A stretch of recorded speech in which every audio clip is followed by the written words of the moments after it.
Hola, buenos días, ¿cómo están? Espero que bien. Bueno, yo soy el licenciado Rubén Politano, soy coordinador de la Tecnicatura Superior de Enfermería en el Hospital de Moreno y hoy nos encontramos para compartir una clase de técnicas de estudios para el aprendizaje significativo que todos los alumnos debemos tener, porque también yo soy un alumno más entre ustedes, porque vivo estudiando, entonces es muy importante aprender a estudiar. Por eso, en estos 25 o 30 minutos que vamos a estar juntos en este video, ustedes van a ver y van a tener que tratar de comprender todo lo que es saber estudiar correctamente. Por eso voy a compartir lo que es la pantalla, ¿sí? Con un PowerPoint para poder comenzar a hacer, a diagramar todo esto que es la técnica de estudio, ¿sí? Eh, entonces, tenemos millones de formas de poder estudiar, pero hay, porque cada uno estudia como en realidad puede, porque los tiempos nosotros no los podemos marcar definitivamente. Tengo que sentarme a estudiar y tener un lugar determinado. A veces nos cuesta muchísimo lo que es ese espacio para poder estudiar y ese tiempo específico para poder estudiar, porque la mayoría de nosotros, como somos adultos, tenemos familia y tenemos compromisos que no podemos dejar de lado. Entonces tenemos que adecuar todo esto, pero tenemos herramientas para poder llevar adelante este tipo de estudios, ¿sí? Este tipo de aprendizaje a poder estudiar, porque nadie nació sabiendo, lo hicimos todo un camino para aprender a estudiar. Por eso, ahora, con este PowerPoint que yo les voy a presentar, voy a tratar de explicarle un poco lo que qué son las técnicas de estudio y qué técnicas de estudio podemos utilizar. Primero y principal, ¿qué es una técnica de estudio? Un estudio es una estrategia, ¿sí?, de aprendizaje que tenemos, que nos permite a nosotros eh, eh, tomar conocimientos o tener actitudes o habilidades para poder tomar esos conocimientos, ¿sí? Para que el día de mañana en la parte académica nos sirvan como resultados de estudio, ¿sí? Para poder estudiar. Hay muchas técnicas, ¿sí? Acá, como lo vemos a la derecha, están los subrayados, resúmenes de libros, esquemas, cuadros comparativos, muchísimos, ¿sí? Entonces, mapas conceptuales, que lo vamos a ver, que son muy importantes, son muy digámosles, útiles, como los mapas mentales, ¿sí? Entonces, todo esto sirve para poder estudiar, como la lectura de comprensión, para frasear una lectura, ¿sí? Siempre, yo siempre dije que los libros son para escribirlos, es decir, si lo escribieron, hay que escribirlos, o por lo menos subrayarlos. Hay mucha gente que no le gusta subrayar o escribir un libro, no es dañarlo. Si ese libro va a quedar para mí, yo lo puedo escribir en lo que es el parafasear en los márgenes, es decir, hacerle acotaciones, ¿sí?, en el margen de un libro, nos sirve para poder nosotros incorporar ese conocimiento y poder llevarlo adelante. Por eso es muchísimo las técnicas que podemos estudiar, ¿sí? Que podemos realizar o utilizar. Entonces, estas cosas nos llevan a que es una técnica de estudio, por supuesto. Eh, Debe tener una correlatividad ordenada, ¿sí? No podemos estudiar en un lugar donde hay mucho ruido o estudiar en determinado tiempo y después dejarlo y no retomarlo. Entonces, sí, estas técnicas de estudios nos llevan a un cronograma de estudio, ¿sí? Crear un hábito de estudio es la lectura comprensiva, siempre tenemos que leer y comprender lo que estamos leyendo, porque si no, no nos sirve de nada el leerlo, porque ¿para qué lo vamos a leer si no lo comprendemos? ¿Sí? Subrayar o escribir en una hoja aparte, si no les gusta, como yo recién les decía, no les gusta escribir un libro o subrayar un libro, en una hoja aparte escribirlo, ¿sí? No subrayarlo, pero sí escribirlo para que sea, eso va a hacer que a nosotros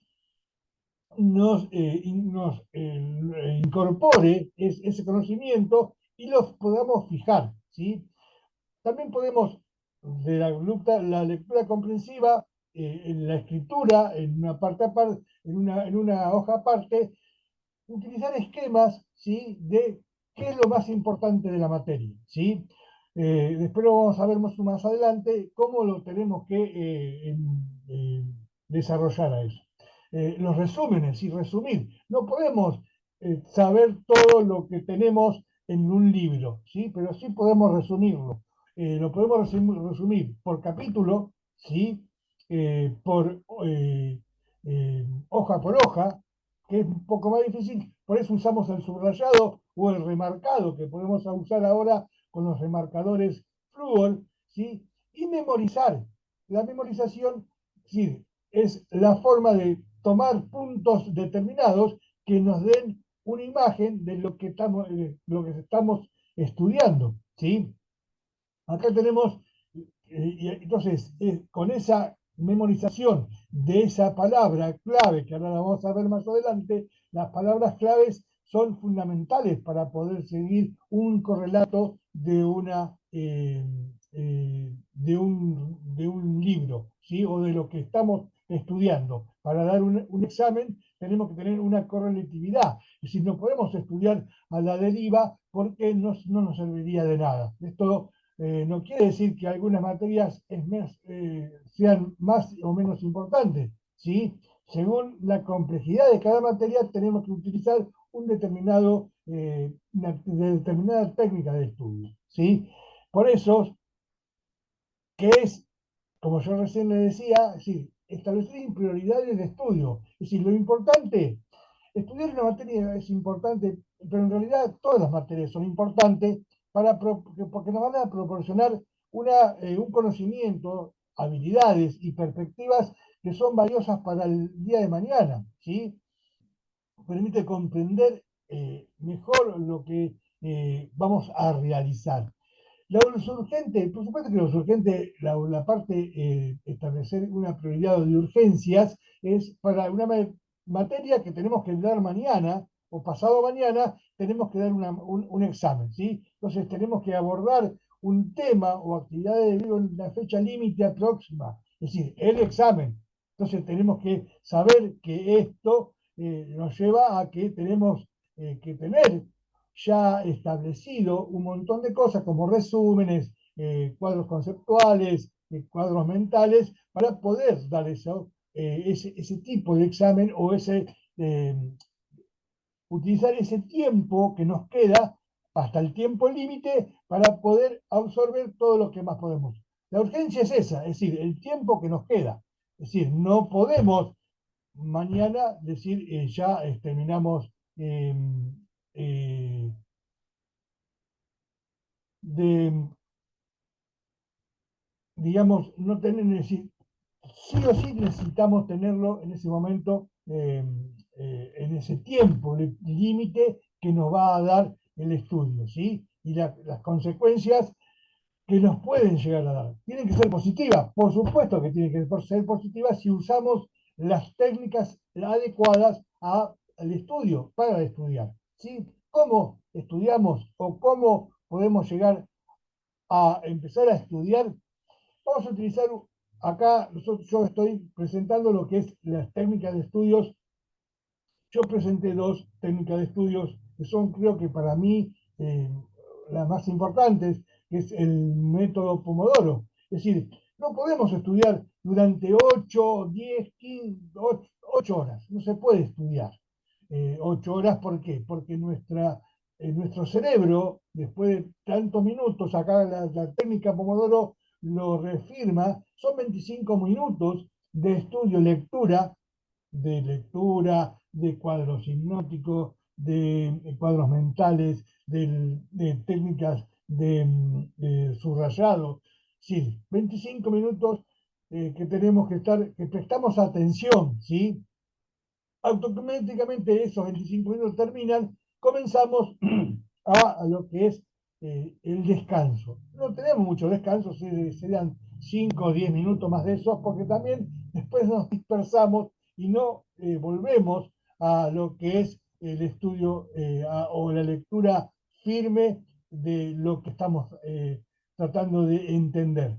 Entonces, después de esos 5, 10 minutos, que no tampoco voy a decir que pues, no puede ser. eh, Tratemos de realizar este tipo de técnicas, la técnica Pomodoro, que son 25 minutos, 4 veces, ¿sí? 25 minutos, descansamos 5, volvemos 25 minutos al estudio. Por eso yo digo que las personas que en algún momento pensaron lo que era la escuela, daban recreo de 10 minutos. Es decir, vamos a hacer que este método nos avale 10 minutos de recreo. ¿Sí? Entonces, volvemos otros 25 minutos, otros 10 minutos, y cada 4 pomodoros o cada 4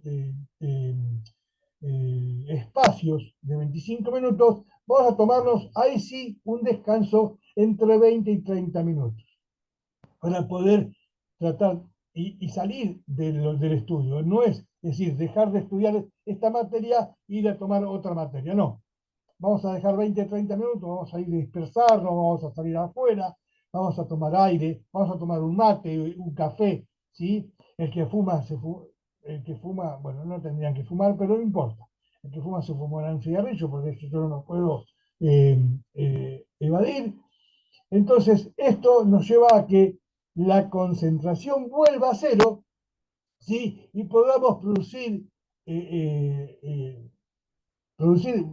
mejores conocimientos, ¿sí? Y evitar el agotamiento cerebral, que es algo que nos pasa cuando estudiamos mucho tiempo durante mucha cantidad de horas, ¿sí? Es decir, pero, y si tenemos que estudiar dos materias porque necesitamos dar un examen en determinado tiempo, ¿sí? Como decíamos anteriormente, entonces vamos a dejar en vez de decir estos 30 minutos, vamos a darle un tiempito más. Entonces, pero cambiamos la actividad de una materia a la otra. ¿Para qué? Para que no nos interfiera en lo que hemos estado estudiando de la otra materia. ¿Sí? Recuerden que los tipos de estudios son muy importantes no mezclar. ¿Por qué? Porque sería algo que no nos serviría para nadie. Es decir, pueden tener correlatividad de las materias, pueden ser que sean muy parecidas, pero una materia tiene una forma de expresar una cosa y otra cosa. ¿Sí? Entonces, acá evitemos lo que es el mezclar la materia. Entonces, esta forma es una forma muy importante y tiene muchísimos beneficios, ¿sí? Mejora la concentración, el intervalo de tiempos cortos y enfocados ayuda a mantener la atención de la tarea. Si no, uno se va haciendo monótono a esa forma de poder estar concentrado, entonces pierde lo que es el enfoque, ¿sí? Aumenta la productividad. Al trabajar en bloques definidos, no podemos, como yo recién le decía, no podemos mezclar dos materias. Hacemos una materia ahora y dentro de 2 horas hacemos otra materia. Sí se puede, se evita la procrastinación. Es decir, este trabajo en bloques definidos, que sean definidos, evita la procrastinación, perdón, y la maximiza el tiempo de trabajo efectivo. Es decir, a ver, esos 25 minutos, 4 veces consecutivas, con el recreo de 30 minutos, de 15 minutos, perdón, de 10 minutos, nos dan la ayuda de poder activar nuestra productividad.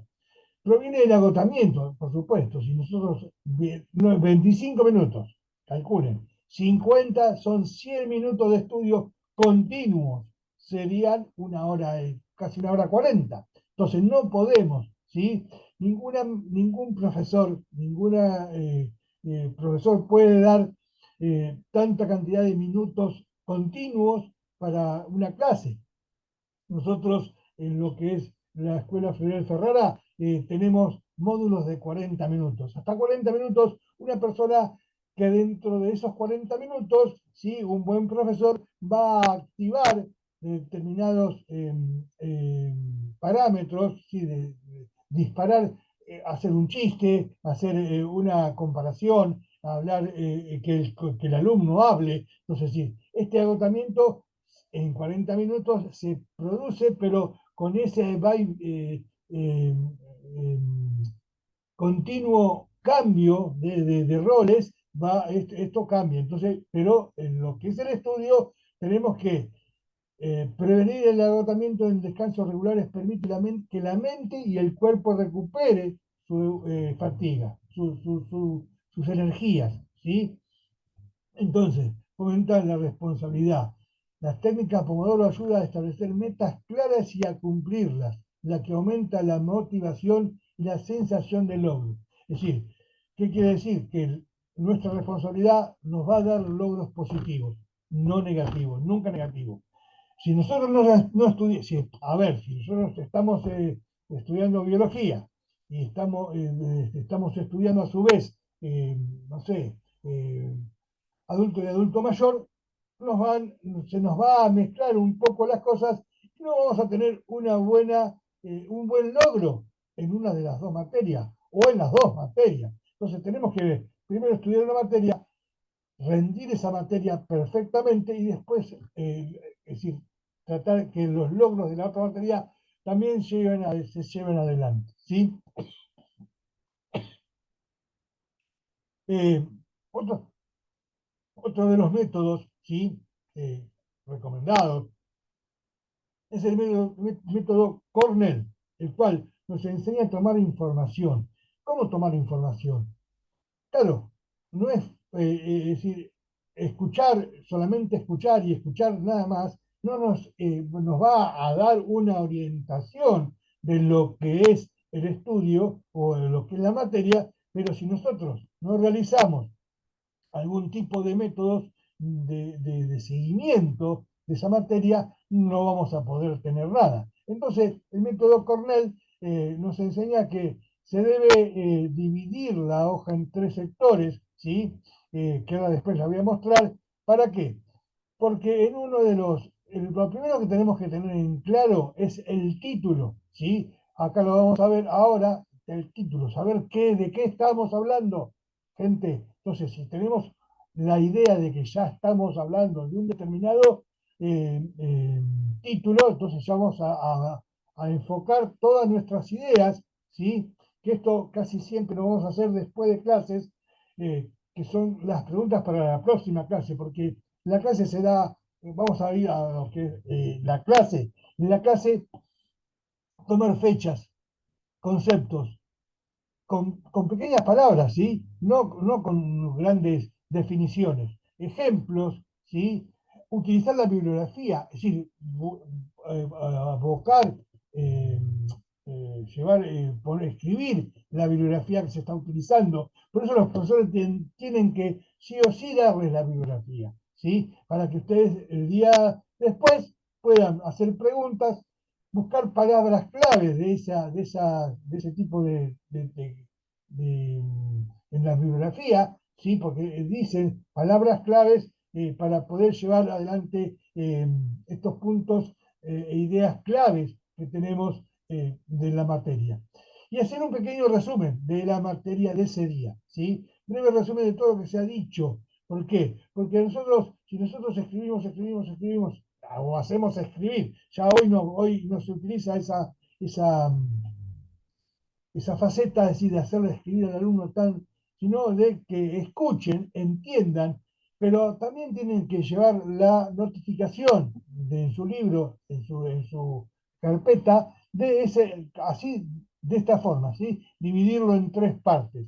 Como ustedes ven acá, sí, las ideas perdón, los apuntes que se toman en la clase, después nos van a nosotros, como alumnos, nos van a hacer a cuestionar, nos vamos a cuestionar por qué esto, por qué aquello. Es decir, tener una palabra para poder definir cierta cosa o un punto e ideas claves de la materia, ¿sí? Por eso, este método Cornell a nosotros nos sirve para poder llevar adelante un estudio determinado. Más allá de que utilicemos métodos de estudio, como que recién estábamos nombrando, el Cornell y el Pomodoro, también podemos utilizar otro tipo de cosas para estudiar, como abreviaturas y símbolos. Es decir, ¿para qué estos conceptos? Para tener estudiante tiene que puede retener usted acá ve en la figura porcentaje, rojo, listo. Ya yo sé que esto lo tengo que retener, ¿sí? Entonces, me fijo que con la palabra, con un símbolo, yo puedo decir que es porcentaje. Si la palabra me va a llevar a otra y así sucesivamente, y poder construir un tipo de correlato, ¿sí? Sin tener que tener una palabra específica de clave, sino un símbolo a mí me sirve, ¿sí? O una abreviatura. Este tipo de escrituras, lo que tienen que tener en claro, que este tipo de escrituras no se pueden utilizar en ningún examen. ¿Por qué?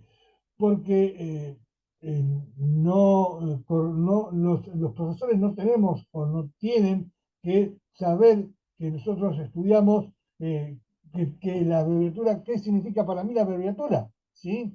Eh, para unos significa una cosa, para otros, ¿sí? Entonces esos símbolos son nuestros y personalizados. Tenemos que saber que estos métodos llevan en claro que es para que nosotros podamos estudiar mucho más rápido, ¿sí? Y poder tener una guía de estudio para el día de mañana.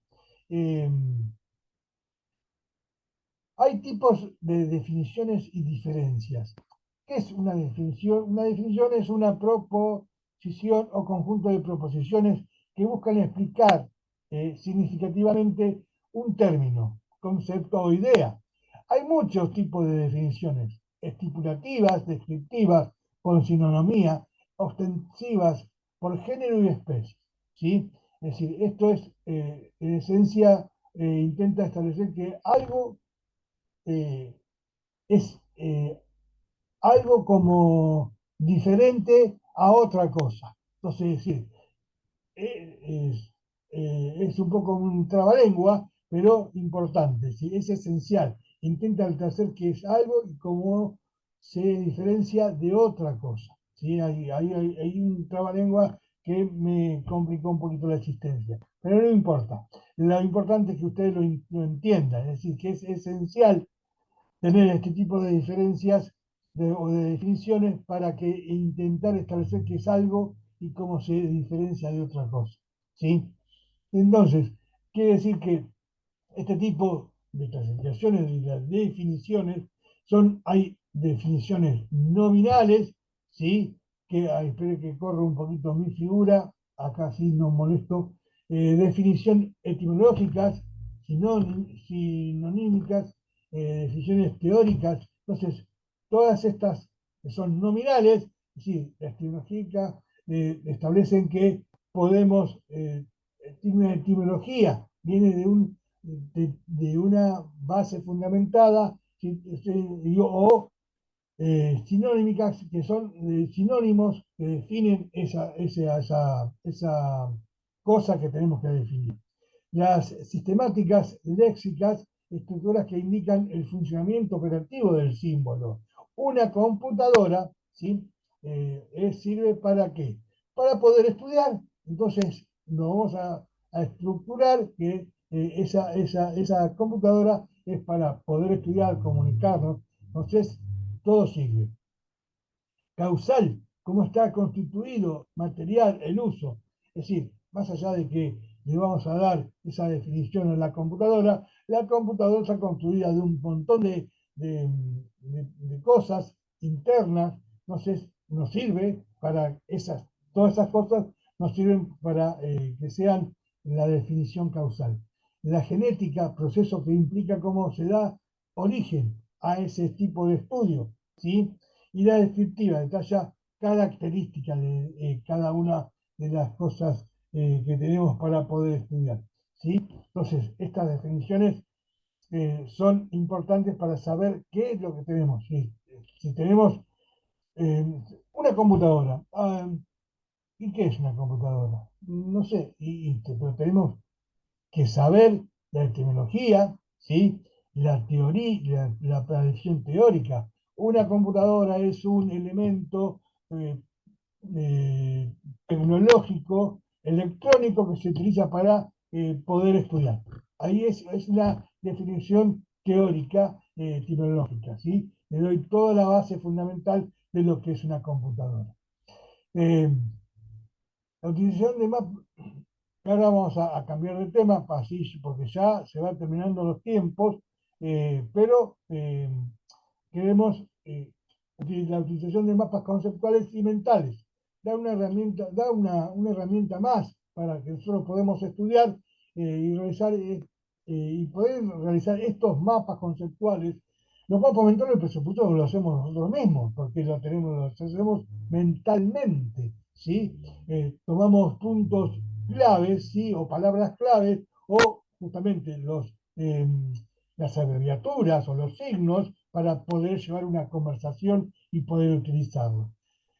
También estos mapas conceptuales tienen que tener una organización lógica, porque, a ver, si estamos hablando de lo que es el esqueleto humano, ¿sí? No podemos ponerle una tuerca, ¿sí? Porque no tiene lógica. Una tuerca dentro de un esqueleto humano no es algo que sea lógico y entendible para todos aquellos que lo van a utilizar. Porque yo lo hago y lo uso, yo lo sé, yo lo entiendo, pero lo doy a la clase y no lo entienden, entonces no sirve de nada, no nos sirve como herramienta de estudio.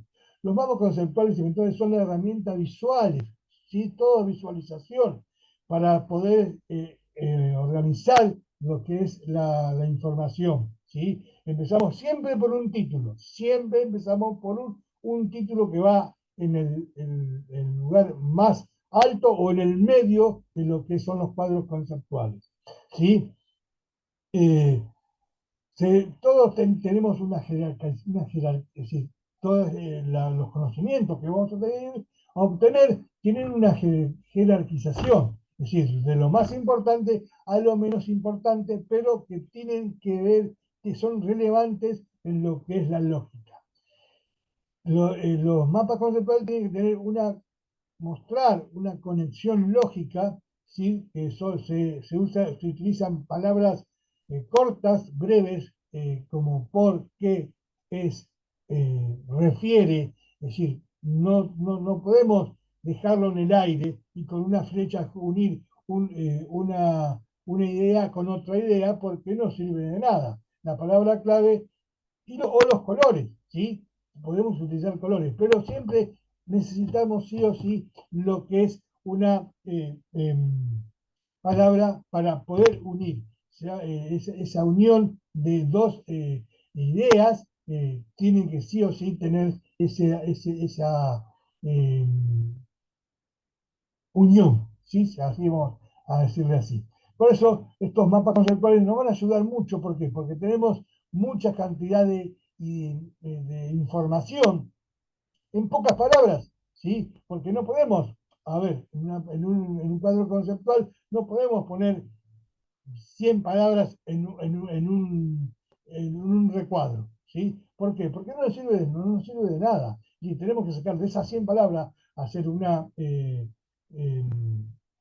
simplificarlo, ¿sí? Resumirlo y poner lo que más importa, palabras clave, ¿sí?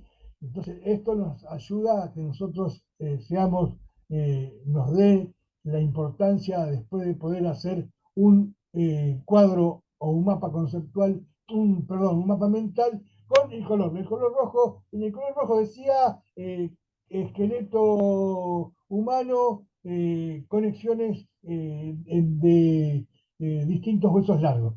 Entonces, sí, yo ya me acuerdo de que eso estaba ahí en el cuadro rojo. El cuadro rojo siguiente va a hablar de un codo, del codo, pongo el codo por una forma de poder expresarme, es decir, el codo. Entonces ya sé que es, que como está en rojo, sé que es una articulación, ¿sí? Sí.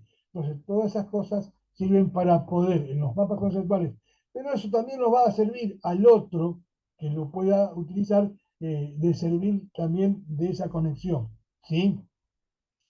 Por eso y acá tenemos dos personas y son mapas conceptuales y justamente los mapas mentales. Voy a volver a correrme, así no molesto, ¿sí? Eh, que son dos personas que justamente no inventaron, sino llevaron a la práctica los mapas conceptuales como Joseph Novak, que era un profesor de Estados Unidos, una persona que llevó adelante lo que es el mapa conceptual. Lo dividió en muy pocas cosas. ¿Sí? Primero, los conceptos conectados. Mapa conceptual, conceptos conectados. Reglas de presentación formales. Es decir, no hay que poner un, la informalidad, es decir, poner un recuadro, un redondel. Siempre hay que tener una formalidad para hacer un mapa conceptual para poder llevarlo adelante este tipo de estudios. Conceptos colocados dentro de las figuras geométricas, cuadrados, redondos, ovalados, es decir, ¿para qué? Para fijarlos. Ahí se fijan, es decir, nosotros cuando lo leemos vamos a fijar.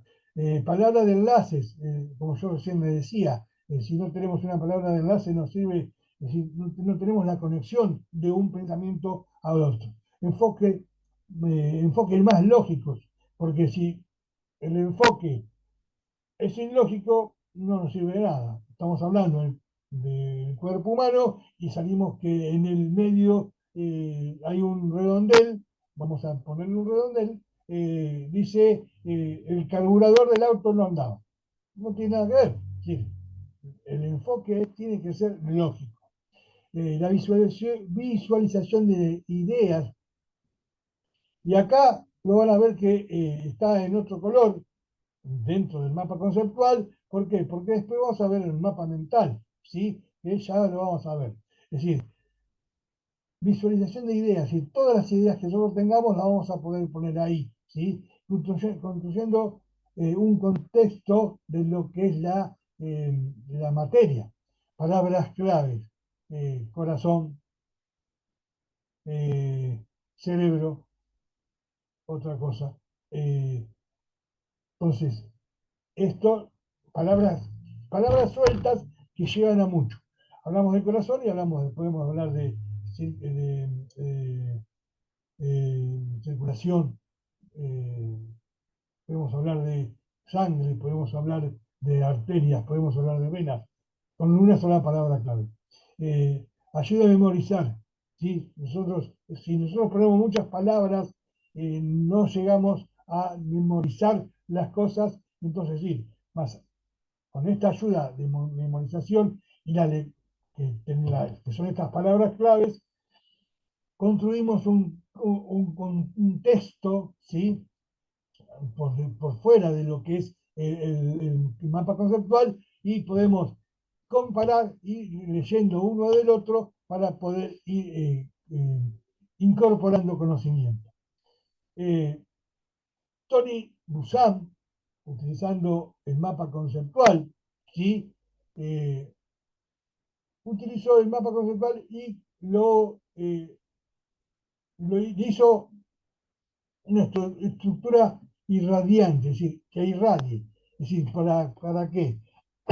Porque si no irradia no tenemos esa capacidad de poder hablar más del tema de lo que necesitamos, ¿sí? Entonces, las reglas de presentación son informales en este caso. ¿Por qué? Porque están en nuestro cerebro, ¿sí? Son mapas mentales, ¿sí? Palabras colocadas sobre ramas, es decir, cómo lleva ese mapa mental, ¿sí? Una discontinuidad, una rama no es la misma que la otra, ¿sí? Una idea no es la misma que la otra. Entonces, tenemos a eso a lo que se refería Tony Buzan, que es también un profesor estadounidense, que no todas las ideas pueden ser iguales, entonces pueden ir, hay muchas ideas de la misma cosa que pueden ir en distintas ramas, sin palabras de enlace. Bueno, acá esto lo difiere de lo que era Joseph Novak. ¿Por qué? Porque él dice que si hacemos un círculo, en ese círculo tenemos que llevar como se me decía, eh, ideas formales, ¿sí? Entonces, las ideas formales, pero no podemos dar la palabra de enlace porque sería algo que no nos cerraría los enfoques más creativos de lo que es el mapa conceptual. Esto nos lleva a que todas las reglas de estudios, ¿sí? Pueden llevarte a poder dar una buena clase, a poder dar eh, un buen examen, ¿sí? La mayoría de las veces este tipo de estudios nos llevan a que somos un poco reflexivos, eh, porque eh, pensamos que todo lo que sabemos siempre es poco. No, sabemos y sabemos mucho. Por eso tenemos que tener en cuenta que eh, el estudio o la forma de estudiar es muy importante, pero lamentablemente tenemos que saber que estudiar es muy importante para todos nosotros, ¿sí? Walt Disney decía que preguntarte si lo que estás haciendo hoy te acerca al lugar en el que quieres estar mañana. Y si es algo tan importante como cualquier de estas materias, de estos tipos de organización de los tiempos, ¿sí? De la forma de estudiar, los métodos de estudiar, entonces lleva a que podamos configurar lo que es el estudio. Desde ya le agradezco este tiempo que me han dado, ¿sí? Y les digo que estoy para lo que ustedes necesiten y estoy continuamente en región séptima con la licenciada Colombo en lo que es el estudio, eh, poder darle una mano a aquellos que quieren estudiar. Cualquier consulta lo hacen por la plataforma el día de mañana, cuando ustedes puedan estar viendo este video. Desde ya agradezco muchísimo su participación y estamos a la escucha de cualquier duda. Muchísimas gracias y hasta muy pronto.